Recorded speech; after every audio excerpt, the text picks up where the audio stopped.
Bueno, mi área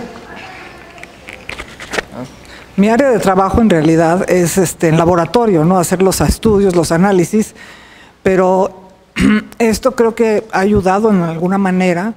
Por ejemplo, ya pude definir cómo era el patrón de las hormonas esteroides sexuales en las hembras de lobo.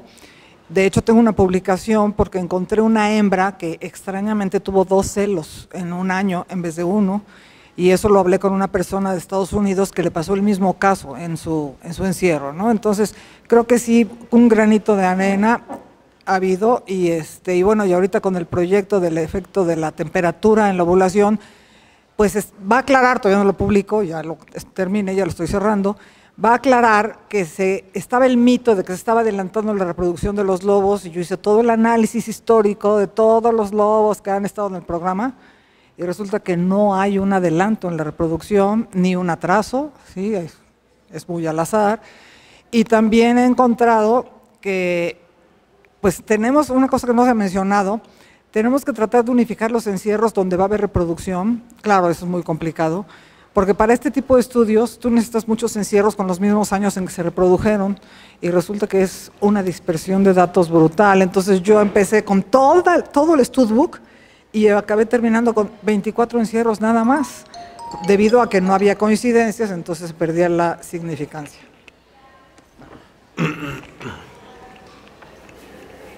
Tu pregunta es muy compleja, Roberto. Sí, por eso yo resumí. Si las cosas que valen la pena fueran fáciles. Es muy alemana tu pregunta. Voy a dejar que Lalo conteste primero. Gracias. No, porque como quiero hablar también un poquito de esto. Bueno, a mí me parece que es muy importante esto que ha sucedido con el proyecto, ¿no? Después de tantos años, toda esta actualización de los programas, o sea, la actualización de los programas, pues siempre mejora mucho, ¿no? Los objetivos del proyecto, ¿no? Está claro en el programa que hizo Estados Unidos en los 70s, actualizado apenas hace un año. Me parece que, y luego el programa, el PrEP, después que cambia al PASE, me parece que ambas actualizaciones pues exponen, ¿no?, las lecciones que se aprendieron durante tantos años, que son muy valiosas, como aquí vimos, ¿no? En todo el tiempo que lleva el programa se ha aprendido bastantes cosas con respecto a educación ambiental, con respecto al monitoreo de los lobos, con respecto al comportamiento, el tipo de técnica que se ha utilizado por muchos años y que ahora en Estados Unidos lo mencionaron, que están utilizando otro método. Me parece que los programas han evolucionado para bien, ¿no?, para la mejora de los objetivos, ¿no? Y creo que pues los nuevos programas sí plantean objetivos más aptos para la situación en la que nos encontramos, ¿no? Es muy diferente como estaba la situación hace 15 o 20 años en México a como la tenemos ahora. Me parece que es muy interesante cómo estos documentos, que son documentos vivos, ¿no?, por así decirlo, están mejorando mucho cómo el programa y cómo se está recuperando la especie. Así que...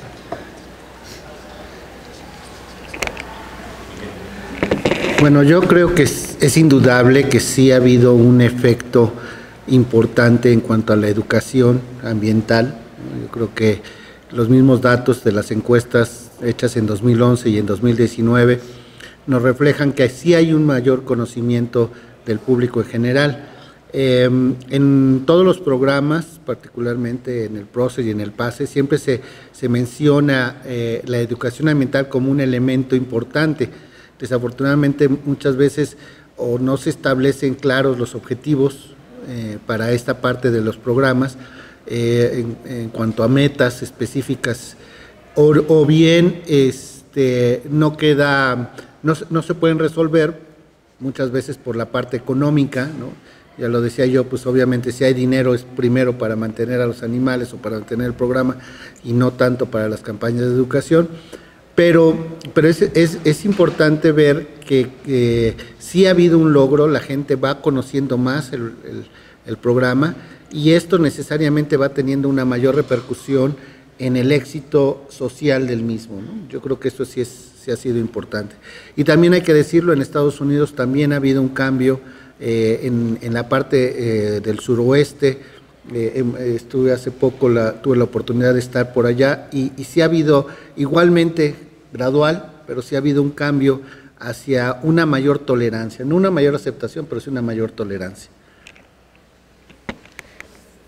Bueno, de lo que fue el PREP, que hace muchos años se hizo en ese subcomité que ya no existe, que tendríamos que promover ese grupo de especialistas, retomarlo y que se añadan todas estas personas que han estado trabajando con el lobo en estos años, pero que no hemos logrado reunirnos otra vez como ese subcomité, aunque no se le llame así. Yo creo que hay gente suficiente para hacer ese grupo de especialistas en todas las especies prioritarias. Bueno, no todas las prioritarias, son muchas, pero sí tendríamos que reunirnos de nuevo. Pero el PREP al PASE ya hubo un avance, sin embargo, en la son muy escuetos todavía, ¿no? De todo el trabajo que se hace no lo reflejan esos programas. Entonces sí ha habido avances, pero hay que meterle más información a todo eso que se está haciendo y documentarlo, que está en muchos lugares toda esa información, como que necesitaríamos organizarla en un solo documento o al menos con ligas o algo, hay que trabajarle, pero sí algo fundamental tendría que ser volvernos a reunir como grupo de especialistas, ¿no?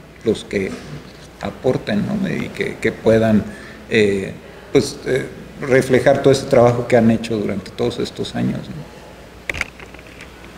Carlos, no, todavía no. No, ya sé que no, pero creo que una de las cosas que valdría la pena incorporar en estos documentos, porque no está considerado como un punto, digamos, particular, es ni en el Recovery Plan ni en el PASE, que espero en la actualización ahora pudiera quedar, es que estamos considerando que sigue habiendo el mantenimiento de la población en cautiverio, bueno, sí, ya, en cautiverio, y pero no la estamos considerando bajo el impacto que las dos reintroducciones van a tener en mantener la población. Porque ahorita finalmente cuando empieza en Estados Unidos se liberan muchos animales, ahorita se están liberando muchos y que digamos, bueno, se están introduciendo los cachorros, pero eso en realidad no se está considerando dentro de la demografía que existe en la población en cautiverio. Y para el caso de México, para considerar un buen número de animales para reintroducir, creo que nos está faltando eso como ¿qué necesitamos incluir en este plan para la población en cautiverio? Que mantenga las dos poblaciones, pero que además siga manteniendo la población en las instituciones zoológicas, ¿no? Creo que eso es una cosa que ahorita está faltando, ¿no? Y que creo que esa es la tendencia, pues por lo menos lo que está expresando gente del SSP en Estados Unidos y gente del Fish and Wildlife Service en Estados Unidos. En el sentido de visualizar más qué hacer con esa población. Sí, o sea, no solo mantenerla, sino... En un nuevo panorama que es una en cautiverio, dos en vida libre. Exacto. Sí, porque eso no está integrado ni en el Recovery Plan ni en el PASE ahorita. ¿Y tú? Bueno, yo pensaba, en la pregunta pensaba más bien en conceptos y creo que sí hay cosas que han cambiado en el sentido de que definitivamente hace 20, 30 años no se visualizaba la complejidad de la reintroducción de lo que realmente es. Y aunque, por ejemplo, hablando de la reintroducción, Estados Unidos fue como que punta de lanza, entre comillas, para nosotros, las complicaciones que vivieron en Estados Unidos no son las que vivimos en México. En México vivimos otras complicaciones. Entonces, y de hecho, fue aprender también en el proceso. Muchas de las cosas fueron aprender, así como aprendieron ellos, aunque nos llevan 13 años de ventaja, aprendieron ellos, lo que ellos aprendieron no necesariamente nos sirvió a nosotros. Por ejemplo, el entender que más allá de imponer una especie y de recuperar la especie, tenemos que trabajar en lograr la coexistencia de la especie. Creo que ese es un enfoque que no se tuvo hace 15, 20 años, por ejemplo. Entonces, ese tipo de enfoques creo que han cambiado. Y en ese plan voy hacia la siguiente pregunta y hacia la siguiente consideración, igual de lo que ha cambiado. En el taller que algunos de nosotros estuvimos en el Manzano, salieron los resultados de las 6 famosas áreas que vimos hace rato en el mapa y que ya de alguna manera comentaron. Salieron también otras cosas de ese taller del Manzano, que fueron unos primeros prototipos de protocolos de liberación y de trabajo. Ahora que llevamos en México, bueno, cuando se hizo el Manzano, nada más por ponerlo otra vez en contexto, fue 2006, Estados Unidos llevaba 8 años de liberaciones, nosotros pues todavía nada, y nosotros empezamos 5 años después. Pero ahora, a 8 años de que ya hemos estado reintroduciendo y del impacto que vemos entre el manejo de los ejemplares bajo cuidado humano y los ejemplares en vida libre, ¿qué creen ustedes que del taller del Manzano quedó subvaluado o sobrevalorado en el Manzano y que hoy vimos que no tiene relevancia? ¿Cómo visualizan el Manzano? ¿Hoy en día sería todavía vigente todo lo que discutimos allá? Bueno, la reunión del Manzano, recuerdo que se había pedido, bueno, se había planeado tener de 8 o 9 encierros de preliberación. Y hoy, ¿cuántos encierros de preliberación hay? Hay 2 encierros de preliberación, no hemos podido tener más encierros. Y otra cosa que del Manzano quedó como que se iba a hacer era la liberación en la Sierra Madre Oriental, en la Sierra Plegada. Tampoco se ha podido hacer la liberación ahí de los lobos. Entonces, cambiaron ya muchas cosas. A lo mejor no había suficientes presas en la Sierra Plegada, creo que era parte del problema, nunca hubo lobo mexicano ahí originalmente. En fin, entonces esto ya ha cambiado de los planes del 2006 en el Manzano. ¿Ok? Eso. Yo no me acuerdo del Manzano, con eso te digo todo, y eso que estoy en la foto. De verdad no me acuerdo de nada, pero no, yo creo que ha habido muchas cosas que han cambiado, hay muchas cosas que creo que no se mantienen. Creo que ahora es muy importante el hecho de reconocer que no podemos hablar como de áreas delimitadas, ¿no? Que tenemos que hablar de un continuo y que realmente tenemos que pensar en cómo poder unir los esfuerzos que tengamos en México con los que están haciendo en Estados Unidos, ¿no? Que eso nunca realmente se discutió abiertamente, ¿no? Y entonces a lo mejor valdría la pena el incluir eso también como una parte de esta actualización.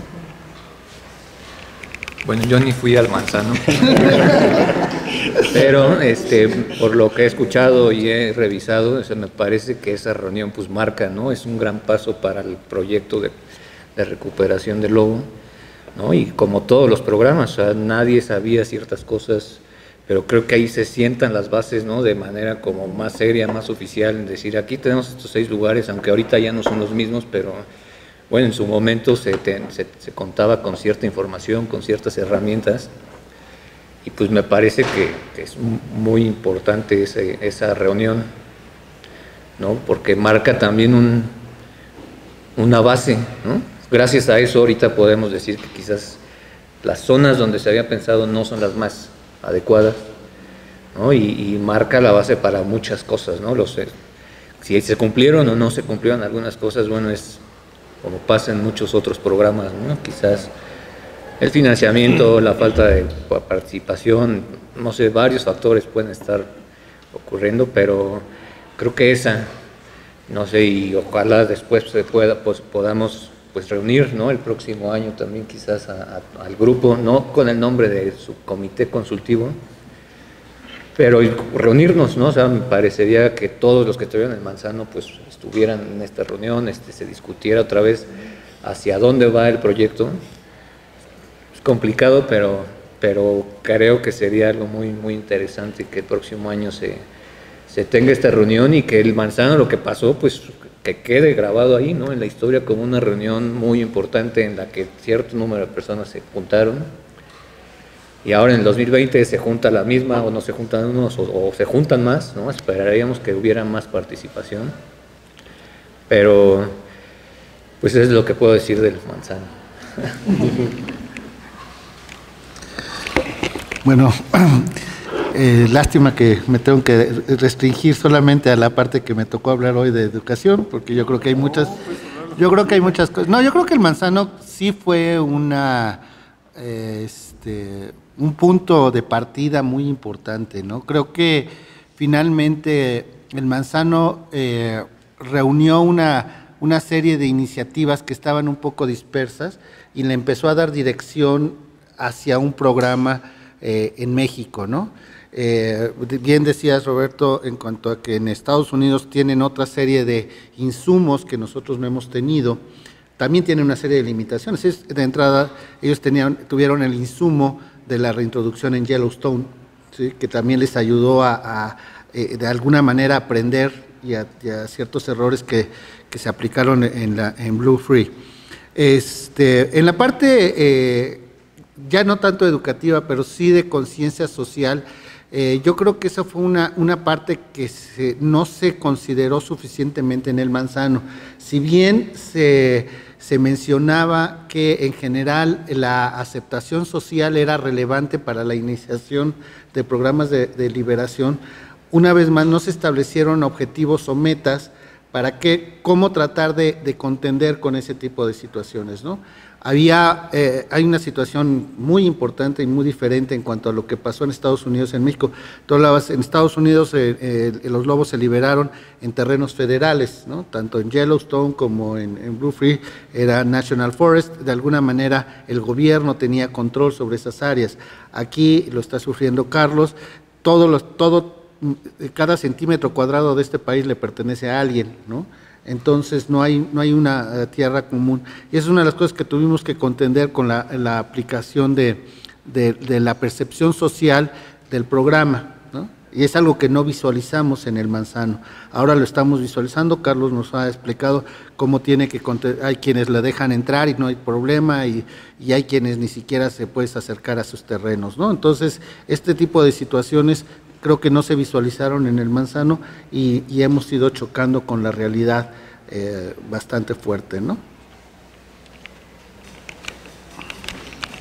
3 cosas que me acuerdo del Manzano, porque no me acuerdo de todo.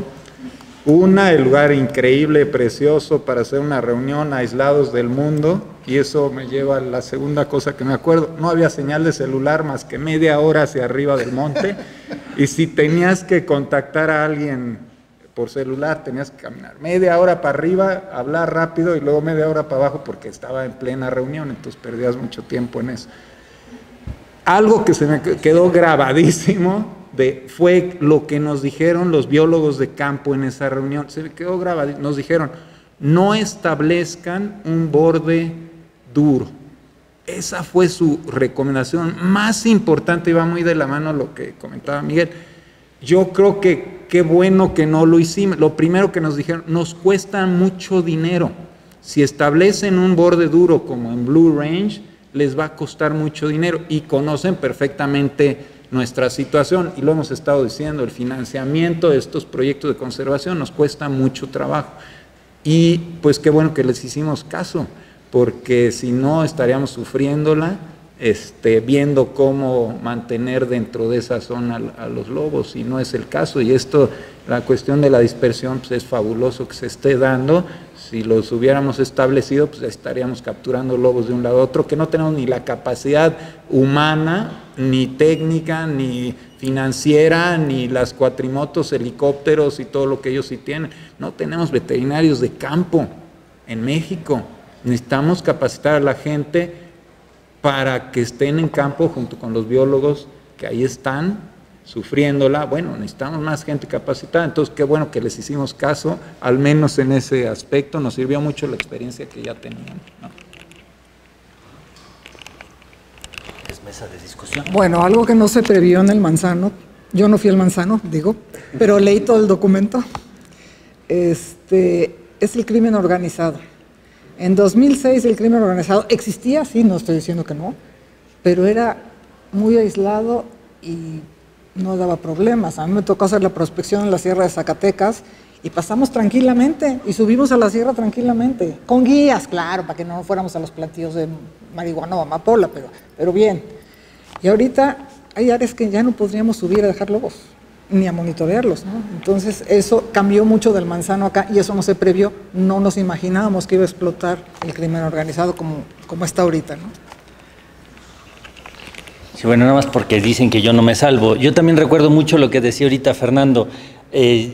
es muy llamativo, y a veces lo comento cuando tengo más tiempo en la gráfica, las 6 áreas, cómo cada una está dibujada distinto. Es porque esas 6 áreas eran 6 proyectos de 6 grupos distintos. Unos trabajaban más con GPS y entonces está toda pixelada y en cuadritos, y otros están hecho el círculo, nada más hay en un mapa, ¿no?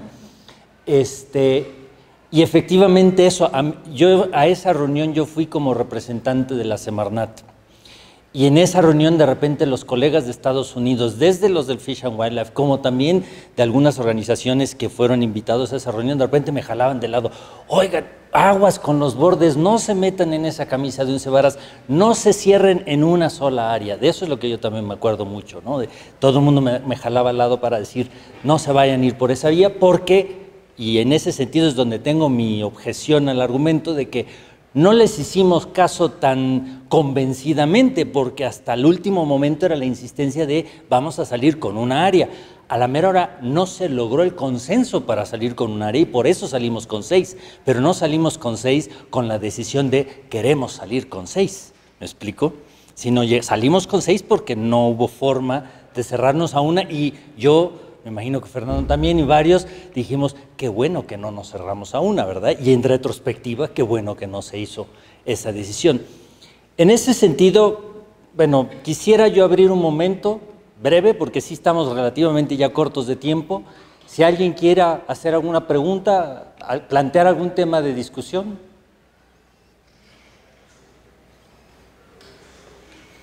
A ver, adelante.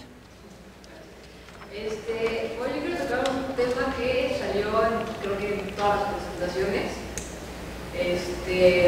sobre el manejo de los animales en cautiverio. Gracias.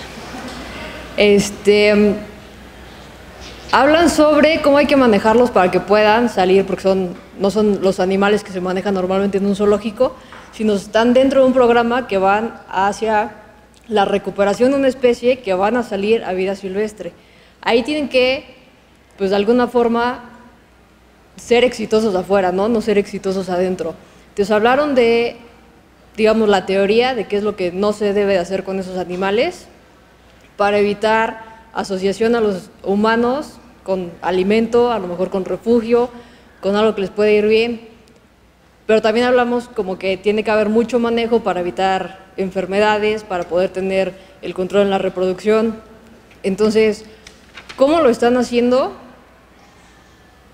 Y, por ejemplo, las instituciones que participan dentro de eso, ¿cómo las evalúan? O se hace una evaluación de las instalaciones, de si pueden tener ese manejo, si está adecuado, porque creo que los índices que cada uno de ustedes o criterios maneja como exitoso va diferente. No es lo mismo tener muchos cachorros en cautiverio y que ese programa reproductivo sea exitoso, si no van a ser exitosos en vida silvestre, ¿no? Si nuestra finalidad es tenerlos afuera, creo que tiene que haber alguna forma de que se evalúe hasta que termina, ¿no? Hasta que están afuera y si sí están funcionando. Entonces, bueno, perdón, y al final todo esto se traduce a otro tema que tocaron todos, el dinero. O sea, cada acción que hacen dentro de sus partes o de sus áreas se traduce a dinero, ¿no? Entonces yo creo que hacerlo completo también ahorraría mucho ahí. Creo que no te sabes. Yo nomás iba pasando. Las prioridades han cambiado. Originalmente el programa era reproducir animales para mantener la especie. De esos 7 que originalmente hubo, pues la prioridad era otra, salvar la especie, ¿no? Mantenerla. Y si no hubieran sido esa, ya no me acuerdo cuántas camadas de Aragón, previo a que se certificara San Juan de Aragón, no existiría el linaje San Juan de Aragón. Se certificó y aportó a la genética y sigue aportando. De los animales más valiosos, machos y hembras, son del linaje San Juan de Aragón, genéticamente hoy en día. Ahora, hay que pasar al segunda etapa o tercera o cuarta o la etapa que sea. Ahora la prioridad seguramente repoblar diferentes áreas, 6 zonas, 10 zonas, las que sea necesario, y tendremos que tener, como lo comentaban ahorita, más zonas de preliberación, que el objetivo es totalmente diferente. Entonces, lo que hacíamos hace unos años simplemente para reproducirlos y mantener la genética de esos animales, ya cambiaron las prioridades. Entonces, sí, hay que reunirnos y decidir qué vamos a hacer. Comparo mucho, no es comparable en cuanto a especie, pero sí en cuanto a programas. El programa del cóndor de California pues empezó con 27 individuos, también con 3 clanes en lugar de 3 linajes, 3 clanes, y se ha manejado la genética. Empezó un poco diferente. En México no había un solo cóndor, igual que aquí, pero nos hicimos más pronto de lobos mexicanos que de cóndores de California. Todo lo manejaban en Estados Unidos.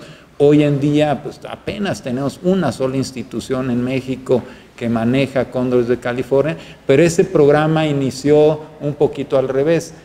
El objetivo de criar cóndores en cautiverio es liberarlos, punto. Entonces, obviamente los protocolos son totalmente diferentes y han ido evolucionando para que no se críen animales para exhibición, simplemente son para el programa. Los animales que en vida libre tienen problemas, entonces se regresan a cautiverio para exhibición, son los que normalmente escogen. Entonces, las prioridades eran diferentes de cuando inició el programa, hay que actualizarlas y ver si esos protocolos seguimos en algunas zonas para reproducción y punto.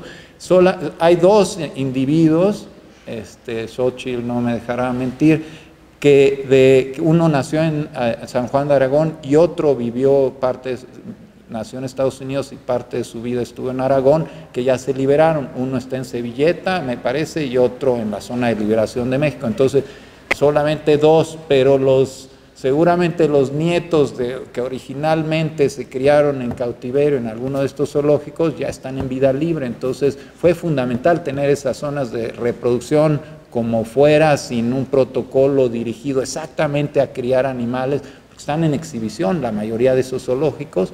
Bueno, gracias a eso hay un volumen importante gracias a eso se logró la reintroducción. Hay que cambiar de chip y ahora el objetivo es repoblar. Bueno, pues tendremos que cambiar protocolos y algunos se quedarán para exhibición porque el programa, para darle por el lado a Miguel, educación ambiental es fundamental. Entonces, ¿cómo vamos a dejar de tener lobos si la gente no sabe que existe un lobo mexicano en México, ¿no? Entonces, obviamente el programa de educación requiere animales vivos. Lo más importante en un zoológico es los animales vivos con los que cuenta y la gente capacitada para atenderlos y para trabajar con ellos. Eso es valiosísimo y no podemos perderlo porque es parte de lo que difundimos hacia afuera a través de esos programas de educación. Digo, ver el Animal Planet todo el día, pues está padre, pero no te deja lo que te puede dejar un animal vivo, tangible. Se nos fue el lobo ahí, pero ese lobo estuvo junto con otra manada de lobos haciendo una obra de teatro en San Juan de Aragón y se juntó gente y la gente se acercó y preguntó de los lobos y vio cómo cazaban, o sea, de forma de teatro, pero estuvo padrísimo. Es parte de lo que nos da tener un animal vivo en estos lugares para que la gente cree un vínculo con esos animales y diga, yo quiero apoyar ese animal, yo quiero hacer algo por esos animales. Si te lo platican o en fotos, creo que no es lo mismo y muchos de nosotros nos hubiéramos dedicado a otra cosa si no hubiera sido por ese vínculo que creamos con animales en cautiverio, casi lo digo, bajo cuidado humano. Entonces sí, hay que cambiar el chip y decir, bueno, ahora la prioridad es esta, ¿cómo vamos a lograr nuevos protocolos, nuevos albergues para otro propósito diferente, ¿no? Bueno, en toda esta historia hay pequeñas historias que muchas veces no quisiéramos recordar, pero dentro de todos estos grupos hubo alguien que dijo, se trata de reproducir lobos, yo voy a reproducir lobos y voy a cruzarlos, y si no me quieren dar más y no me quieren dar, yo voy a reproducir y voy a tener, ¿cuántos? 15 lobos llegaron a tener, o más, o 30. Resultado, esos lobos no sirvieron para el programa porque eran unos lobos que estaban entrecruzados entre ellos y que tenían una depresión genética terrible, ¿no? Terminaron saliendo del programa. Es decir, o sea, no es reproducir por reproducir. El gran éxito de este programa ha sido precisamente la colaboración, ¿no? Y como dice Fernando, o sea, tenemos ahora que cambiar un poco el chip. Ya se está trabajando en evaluar, no nada más en México, también en Estados Unidos, en evaluar prácticamente desde el nacimiento aquellos lobos que puedan ser un poco más susceptibles o tener mayor éxito en vida libre. Hay ciertas características que pueden ser detectadas desde edad temprana.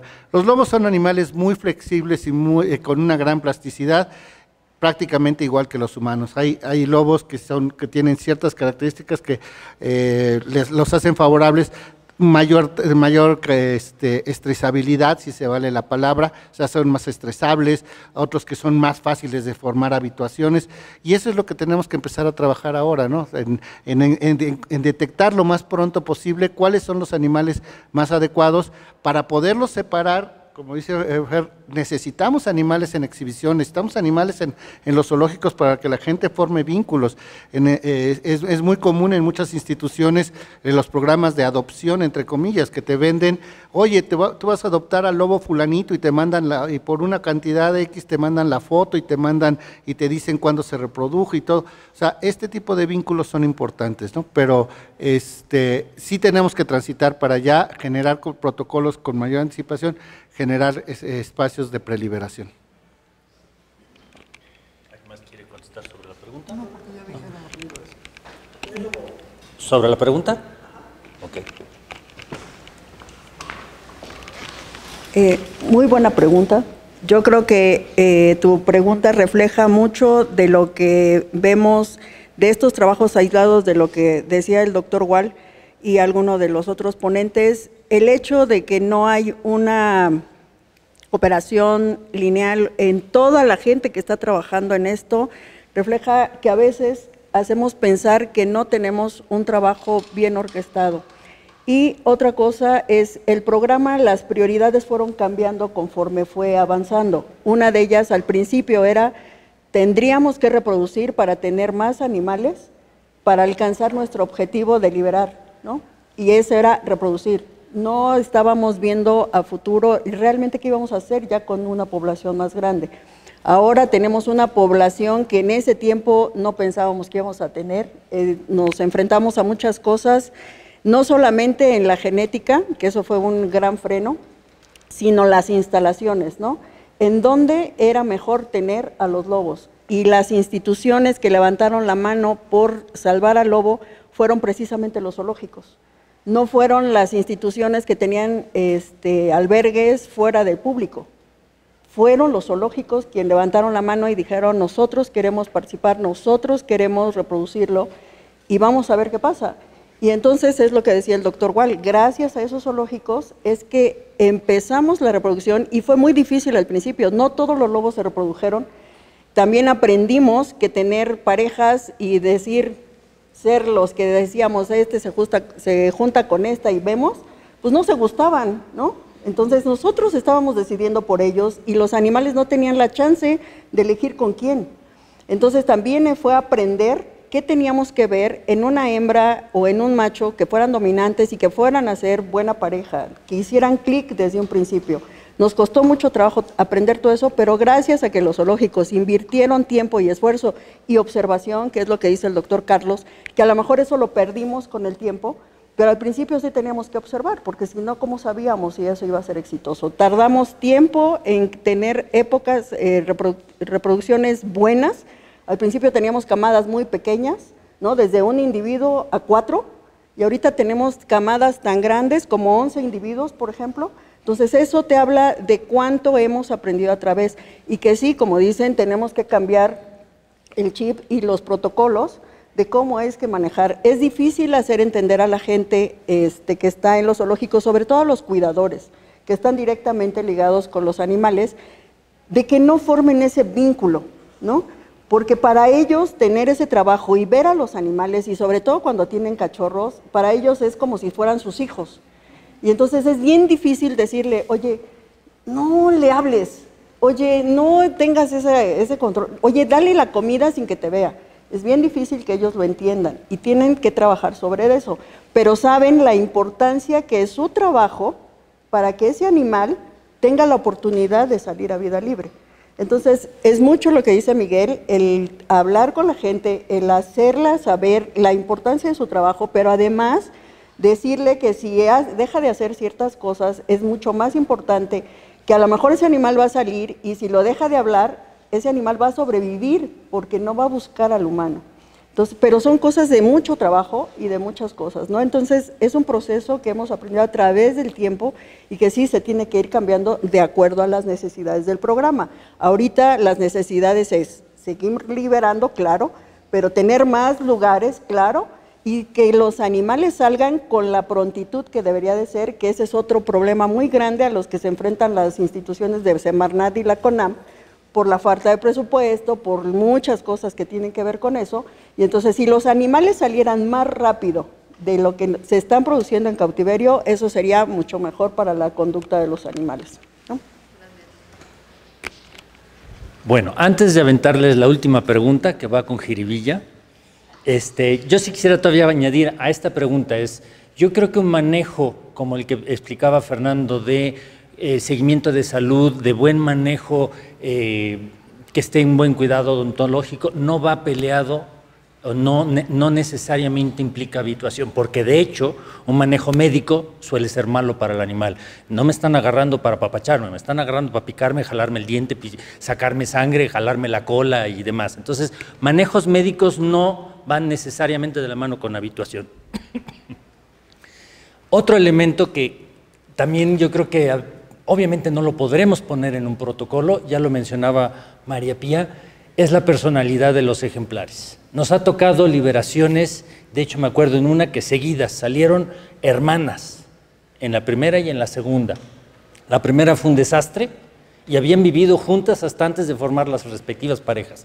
La primera fue un desastre, la segunda es la madre de los primeros cachorros que nacieron en vida libre. Entonces, tampoco necesaria, claro, el manejo influye y hay ciertas cosas que debemos de no hacer, como ya mencionaba Xóchitl, pero tampoco es que ese manejo realmente, valga la expresión, eche a perder el animal al 100%, ¿no? Obviamente implicaría también otra vez un trabajo para recuperarlo y en ese sentido, sí, el grupo ha empezado a trabajar más y a tomar más en cuenta una evaluación conductual de los ejemplares antes de liberar. Pero en fin, como última pregunta, y quiero unir dos preguntas en esto. Ya Fernando hizo mención hace rato de cómo resucitar el subcomité, o lo mencionó así, y parte de yo me la había notado aquí también como una pregunta, es decir, el subcomité en su momento fue muy relevante para la elaboración del PREP, para la elaboración del PASE.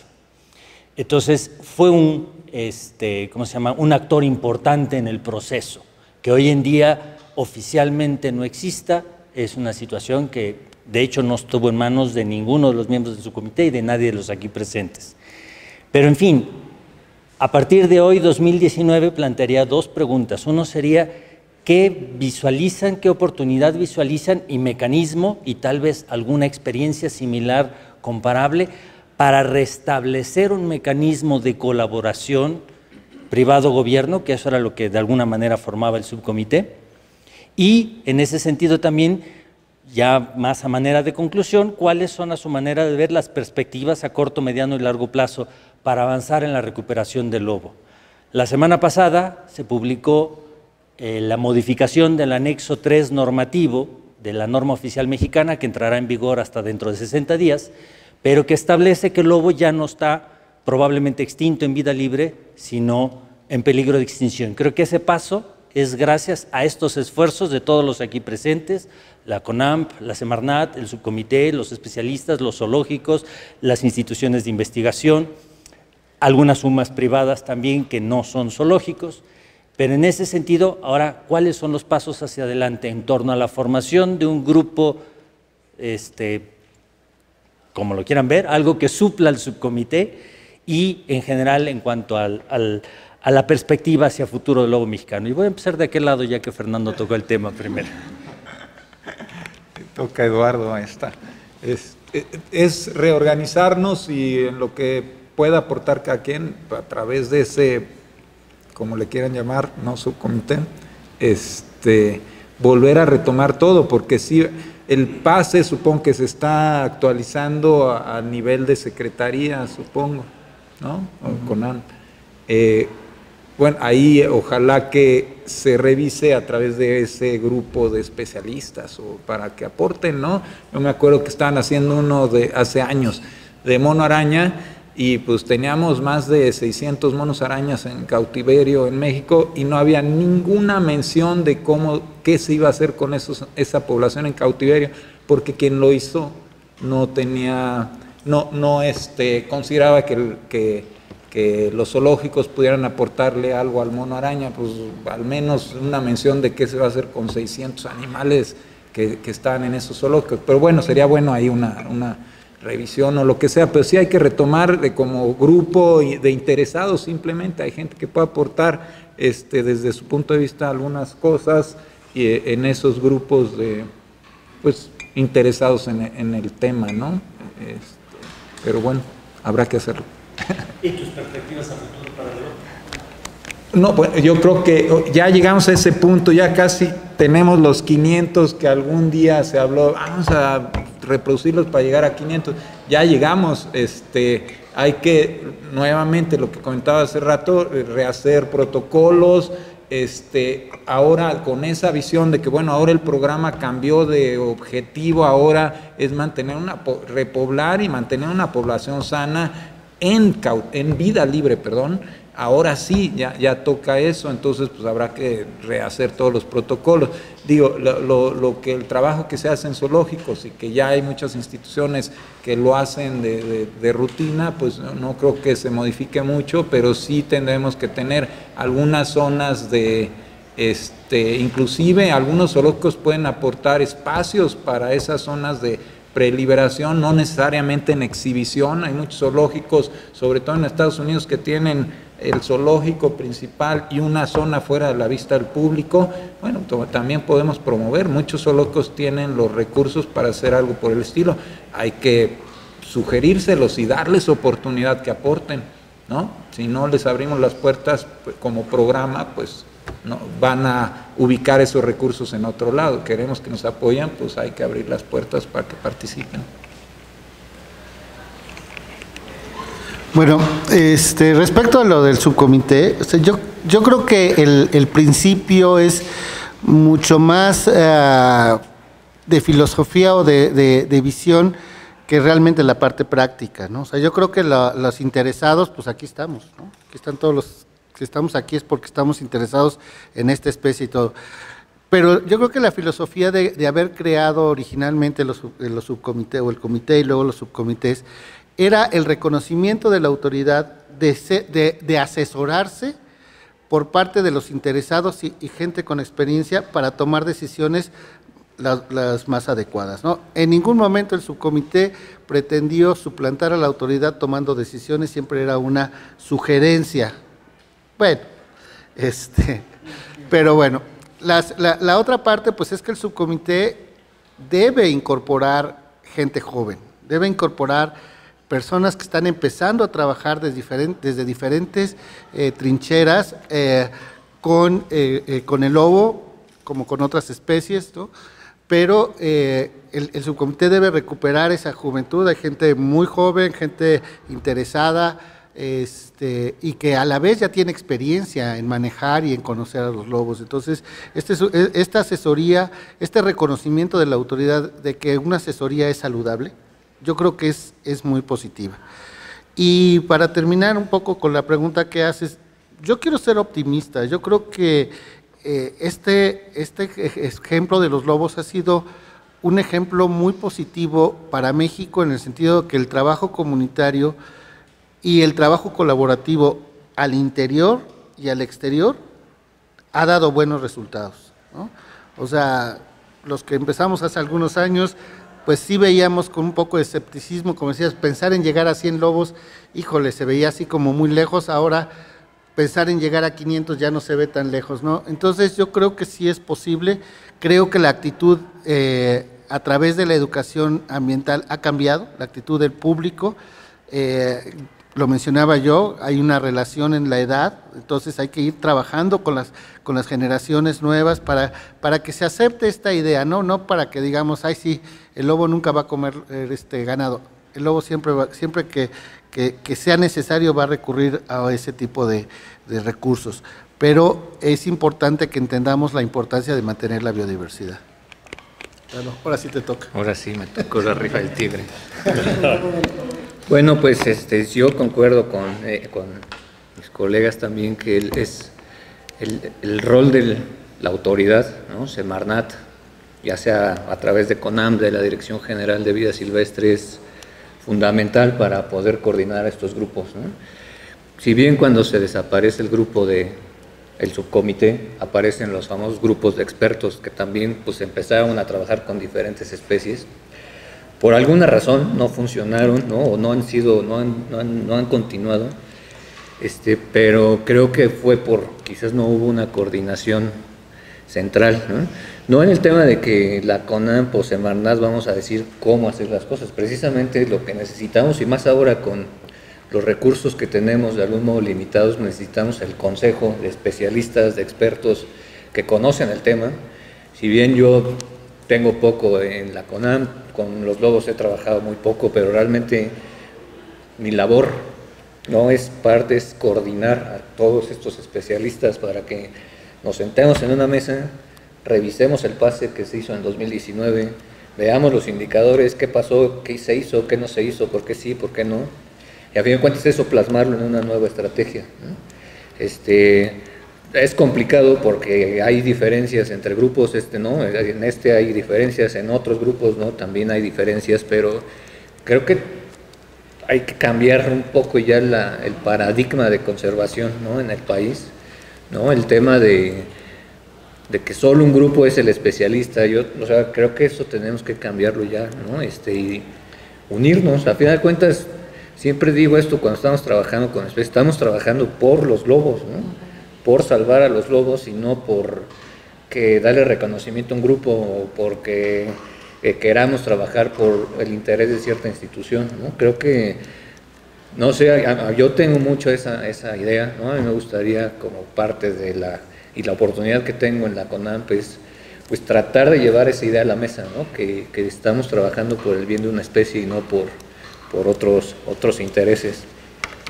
El tema de la actualización de los pases, por ejemplo, me parece que es una oportunidad buena para empezar otra vez con la formación, reagrupación, resucitación, como le llamemos a estos grupos de especialistas, ¿no? En el que todos aportemos qué se ha hecho desde cada uno de sus trincheras, qué ha hecho para recuperar el lobo.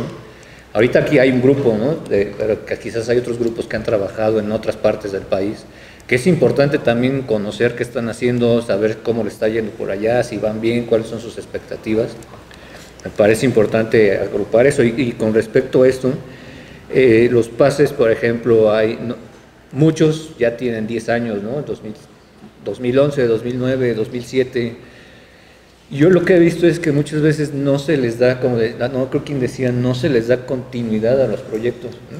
O sea, ahí está el pase, pero si ahorita revisamos los indicadores del pase, no sé la verdad cuántos ya se cumplieron, cuántos se quedaron en el camino, ¿no? Por las razones que sean, y cuántos ni siquiera se han considerado, ¿no? Creo que es muy importante revisar esa parte en los pases, que a fin de cuentas es un instrumento de política pública que nos ayude y nos dé línea para dónde irnos para recuperar a las especies, ¿no? Creo que es una buena oportunidad con todos estos cambios que ha habido, ¿no? en la administración. Han sido muy fuertes algunos, ¿no? Pero creo que es una oportunidad, ¿no? de revivir, ¿no? Quizás un espíritu ahí de conservación de las especies que tenemos en México. Y bueno, ¿y cuál es nuestra expectativa, ¿no? A corto, mediano y largo plazo? Creo que también hay que cambiar creo que hay que modificar, ¿no? O poner más atención en algunos componentes. Hemos hablado todos, ¿no? El tiempo ahorita de recuperación del lobo, ¿no? Vamos a tener más lobos, vamos a tener más encierros, vamos a tener más acá y más allá.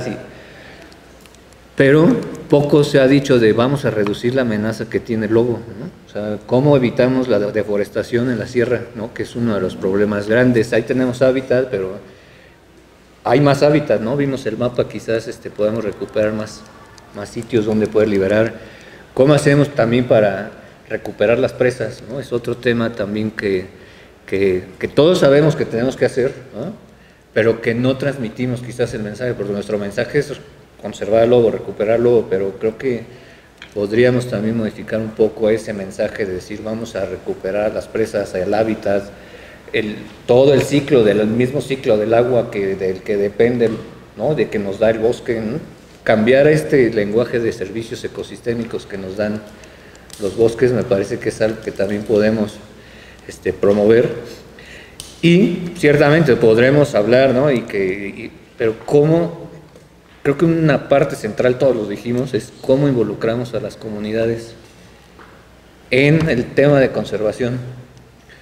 Por un lado, ¿no? Podemos hablar del tema de difusión, ¿no? De mandar mensajes en los zoológicos, por ejemplo, en anuncios espectaculares, como fue hace un par de años, en radio o televisión, donde ya podemos mandar esos mensajes, ¿no? Para apropiar el tema de conservación en la gente, en la ciudadanía, que la ciudadanía presione. Pero hay un tema que me parece también fundamental, particularmente con el tema del lobo. ¿Cómo hacemos para que los mismos dueños de la tierra se interesen en conservar al lobo? Porque si bien ahorita sí es un tema delicado, ¿no? La interacción negativa que se tiene y que se va a seguir teniendo, pero ¿por qué no pensamos, ¿no? Y como un ejemplo que nos pedían, ¿cómo hacemos para que el lobo le dé algo al propietario y no solo a nosotros, que nos digan, no, nuestro logro ha sido recuperar la especie? ¿Cómo hacemos para que el propietario diga y se sienta orgulloso, que algunos sí los hay, otros no, qué bueno que tengo lobos, ¿no? Y una estrategia, no sé, que ya está poniéndose en marcha, ¿no? En algunos proyectos en la CONAM, es cómo le damos un valor agregado al producto que sale de los bosques donde viven las especies, ¿no? Tenemos el certificado de miel, por ejemplo, en Calakmul, que aumenta el costo, aumenta el precio del producto y es un beneficio directo para la comunidad. En este caso estamos hablando de ganadería. Hay un ejemplo en Mapimí donde se está certificando ya también carne que es amigable con el medio ambiente. Creo que por ahí podemos también salir, ¿no? Y tenemos una gran oportunidad ahí, ¿no? Porque como veíamos en las gráficas, ahorita los niños son los que más están interesados, ¿no? En proteger. Ahí es donde está la oportunidad enorme, ¿no? Si desde hoy estos niños en 10 años van a ser los que van o no consumir carne, sea buena o no sea buena para el lobo, ¿no? Como producidos amigablemente para el lobo, o para el jaguar, o para el murciélago, como hay este sello también que es un ejemplo de que pues, puede ser un incentivo para el productor, ¿no? Entonces, fue muy interesante, ¿no? Para mí personalmente ver estas gráficas, porque ahí está la oportunidad, ¿no? Quizás ahorita ya los rancheros, ¿no? Los ganaderos que pues ya tienen más edad, probablemente va a ser difícil cambiarlos, ¿no? Pero creo que las nuevas generaciones son las que van a poder hacer la diferencia, ¿no? En 10, 15, 20 años, cuando tengamos los 500 lobos que se propusieron, ¿no? Hace varios años. Y bueno, pues finalmente solamente quisiera mencionar también que este tema de la NOM 059 es algo pues muy bueno, ¿no? Que no pasa tan seguido con las especies, y para mí creo que la función principal de la NOM, ¿no? Es esa, no es nada más enlistar cada año o cada cierto tiempo que se revisa. No se trata solo de, no, ahora ya está amenazada la orquídea, ahora ya está amenazado el cedro, ahora ya está amenazado el perrito de la pradera, ahora ya está, o sea, estamos enlistando y enlistando y enlistando, pero creo que hay que poner más atención en los casos de éxito que hay, ¿no? Que este es un claro ejemplo, ¿no? El bisonte seguramente va por ese camino, ¿no? El cóndor también que se está recuperando. Me parece que hay que repensar, ¿no? En este tipo de evaluaciones y dar el crédito a los proyectos que ya se hacen en el país y que están teniendo mucho éxito, ¿no? Y no solo enfocarnos, como decías, en lo malo, ¿no? Si no, es que esto ya está mal, esto también está. Creo que hay muchas cosas buenas de las que podemos aprender y bueno, el simposio me parece que a mí nos deja esa percepción, ¿no? De qué estamos haciendo, todo lo que vimos. Quizás estamos detectando también estos huecos, ¿no? De qué nos está faltando, que me parece sumamente importante. Y pues no nos queda más que pues trabajar, ¿no? Para tapar esos huecos y seguir con la conservación del lobo. Y bueno, ya me cayó.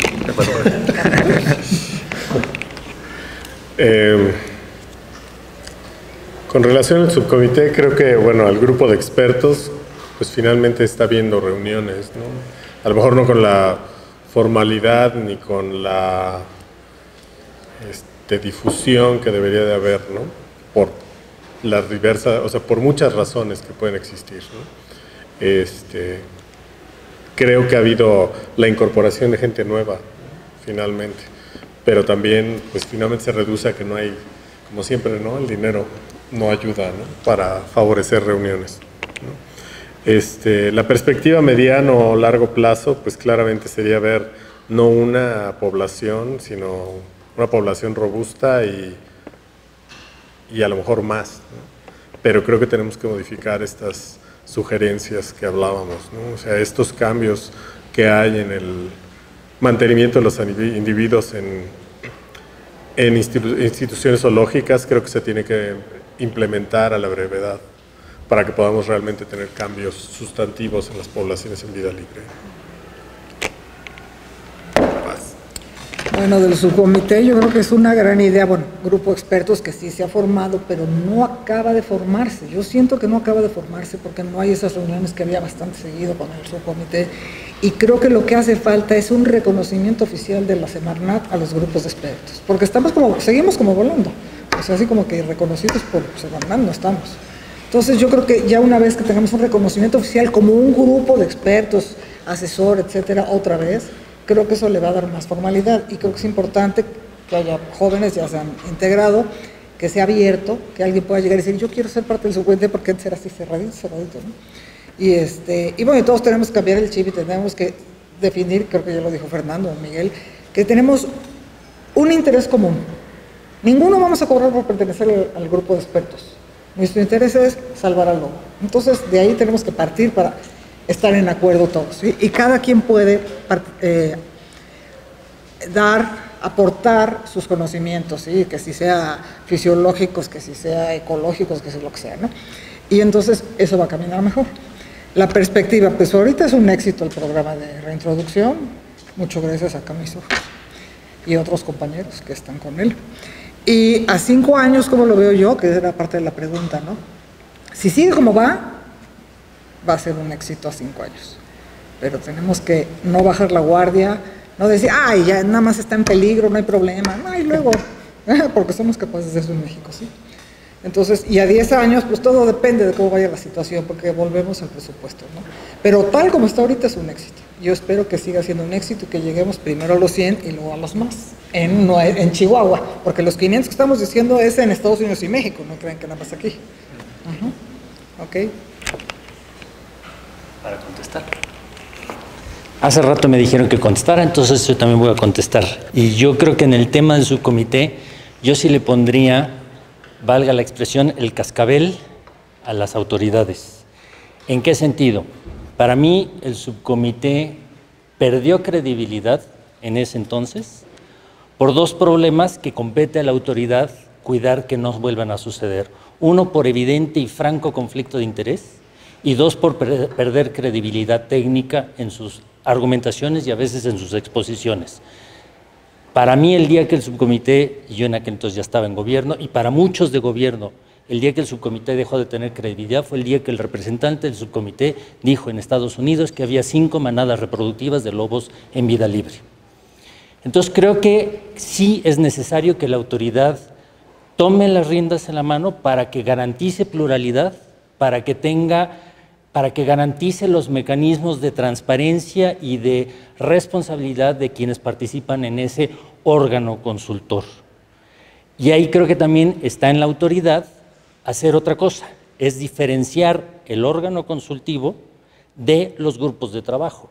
Es decir, no es lo mismo quienes han tenido 10, 20, 15 años de experiencia o quienes están ya asumiendo una experiencia personal, digamos con 2 años, están iniciándose en el trabajo con la especie, que esos se llamen como asesores, a que participen en esa sesión como asesores el director del zoológico fulano que lo puso el presidente municipal porque es su primo y le gustan los caballos.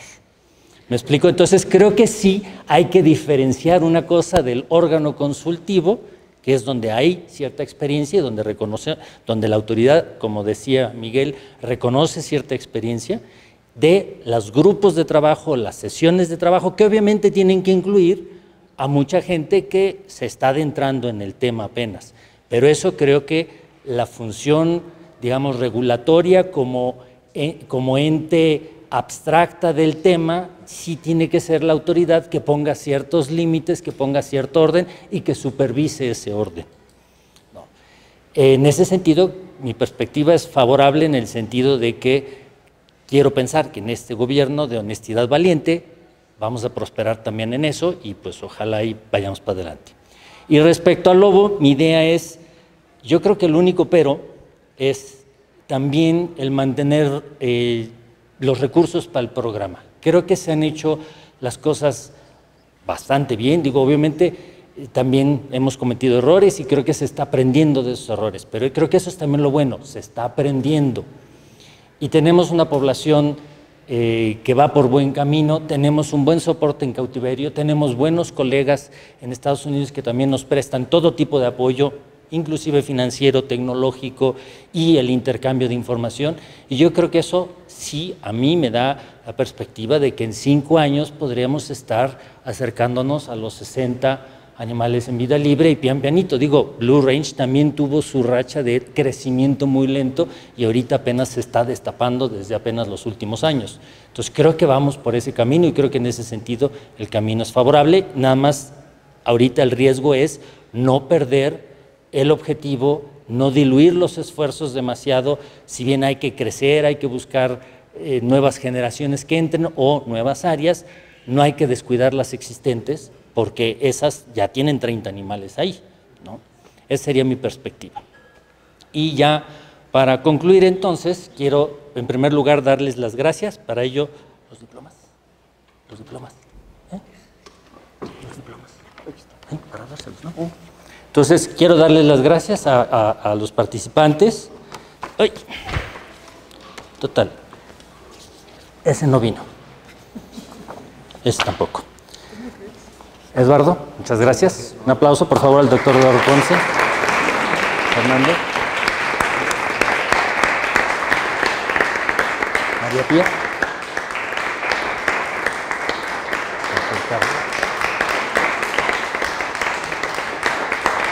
Miguel. Muchas gracias.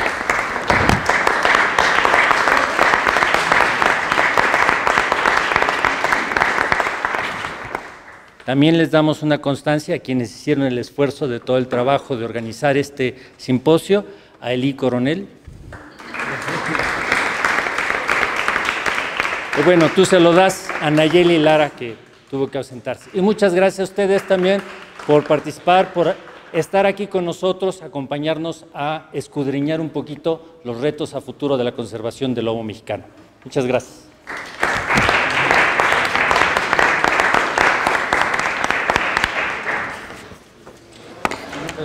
No están armadas.